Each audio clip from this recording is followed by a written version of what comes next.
My favorite sports are skateboarding and surfing. Basketball. Fencing, it's basically sword fighting. Soccer. Dance and gymnastics. Sometimes I climb trees. Jumping on the trampoline.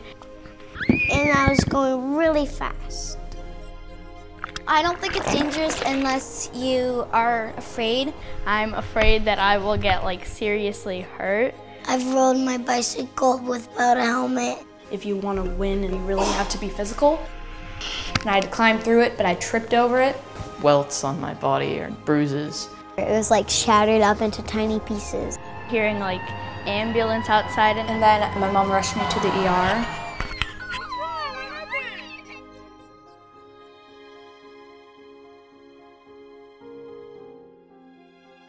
That day was the day before a birthday party. As we were pulling closer to the home, a fire truck pulled into our driveway. At that point, I was panicking. None of the various possibilities that were running through my mind were anything close to what we found.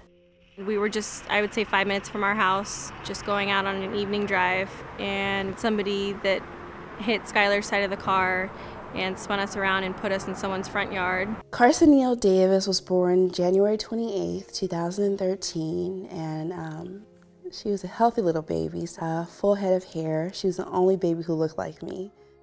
Our nanny was holding Tazi in her arms, and Tazi was covered with blood, and she was unconscious. When I pulled her out of the car, she wasn't breathing and didn't have a heartbeat. And I didn't realize that at the time. I just realized I couldn't wake her up.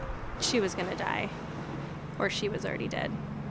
We got her 4-month vaccines. She threw up everything that Thursday night. She wouldn't hold anything down. We were driving by all the other hospitals, and he told me we were going directly to Children's Hospital. We decided that we were just gonna drive ourselves to Rady's Children's Hospital. And the emergency room was so crowded. A lot of children coming in with broken bones and fevers and peas stuck in their ear. It's red in Derry. And it's not just an in and out, they really care. And the fact that they're able to prioritize their cases. Almost every day we see a critically ill child. While we were trauma to Sharp Memorial, she was at Rady Children's, and they said she did have a severe traumatic brain injury and that they could keep her alive through the night, and that was all that they would tell us. I didn't know if by the time we got there she was going to even be alive. She checked her and she said, oh my gosh, we have to get her to the emergency room. And her eyesight was completely gone by then. If she can get in through those emergency doors, she'll be taken care of. Things are going to get better. She just has to get through those doors. Whisk her back into one of our rooms and start resuscitating this child, vigorously bringing this child literally back to life. She is alive. She's on life support. We put her in a medically induced coma. The nurse said, oh my gosh, we need to get her to a CT scan. And just to see her little body, and the big old machine. If they hadn't been able to jump immediately into her care, there's no doubt in my mind that she would have died. There's nothing more gratifying than going back to the floor 2 or 3 days later after you've seen a kid who was critically ill, who may have died, and seeing that child sit up in a bed, smiling, playing with crayons or with toys. We are in the Rady Children's Hospital 2-bed resuscitation and trauma room where we bring our most critically ill and injured children. And there are times when we really have a surge of more critical patients than we have these specialized rooms to take care of. And the emergency department was originally built to handle about 25,000 children a year. We've grown to where we're seeing over 70,000 children visits a year. The charge nurse and the doctor and the secretary and all the nurses work together to sort of make sure that every child's taken care of, but sometimes our resources are really stretched.